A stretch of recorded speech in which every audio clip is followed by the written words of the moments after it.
suis, toi qui m'entends, je suis votre frère, l'évangéliste Ngbeso Asen. Je suis là, n'est-ce pas, pour nous entretenir avec la parole de Dieu. Alors, aujourd'hui, j'ai un témoignage pour toi. J'ai une histoire à te raconter, une histoire sûrement qui va te faire du bien. C'est l'histoire d'un évangéliste du nom de John Harper, un Écossais. Il avait, n'est-ce pas, 2 églises en Angleterre.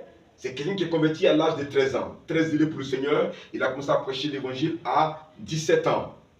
Et cet homme est parti, n'est-ce pas, pour les États-Unis avec sa fille de 6 ans, dans le but de prêcher dans l'église de l'évangéliste qu'on appelle John Moody, et dans le but aussi de rester aux États-Unis pour y être pasteur. Et c'est ainsi qu'il a effectué le voyage avec, n'est-ce pas, sa fille de 6 ans, parce que sa femme était décédée l'année d'avant. Alors nous savons tout ce qui est arrivé avec le bateau, le Titanic. Ce bateau, comme nous le savons très bien, a coulé en 1912. Alors, John Harper était dans ce bateau. Mais la particularité avec cet homme, c'est qu'il ne s'est pas laissé ébranler. Quand ils ont tous su que le bateau avait heurté un iceberg, John Harper a commencé à prier le Seigneur afin que le Seigneur sauve la vie de tous ceux qui étaient dans le bateau. Et c'est ainsi qu'il a commencé à poser les questions aux gens. Es-tu sauvé? Accepte Jésus. Es-tu sauvé? Accepte Jésus. Es-tu sauvé? Accepte Jésus. Car Jésus est le chemin, la vérité et la vie. Jésus est mort pour toi, il est ressuscité, afin que par sa mort et sa vie et sa résurrection, tu puisses avoir le salut. Et c'est ainsi que John Harper parlait à tous ceux qu'il rencontrait dans le bateau, tous ceux qu'il rencontrait qui étaient affolés. Et donc, il a aussi aidé les gens. Quand les sauveteurs venaient, John Harper a demandé à ce qu'on aide, on évacue les femmes et les enfants et les personnes qui ne connaissaient pas le Seigneur, afin qu'ils aient l'occasion d'accepter Jésus.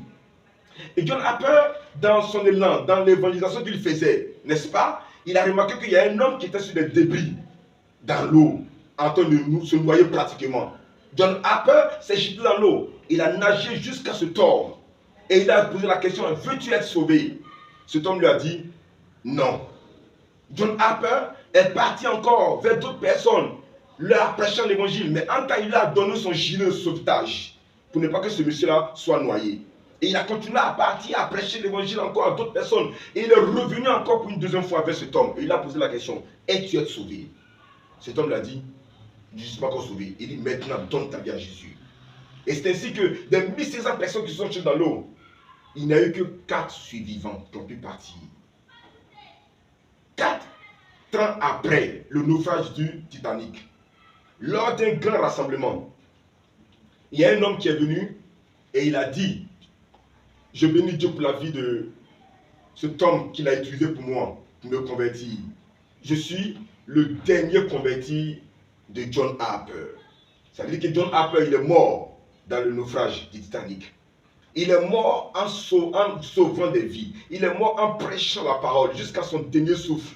Partir n'était pas pour lui la préoccupation. Sauver sa vie n'était pas pour lui la préoccupation.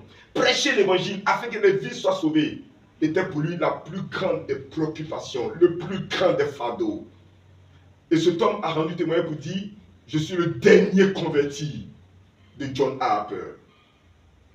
Qu'est-ce qu'on doit retenir, bien aimé, de cette histoire? 2 choses.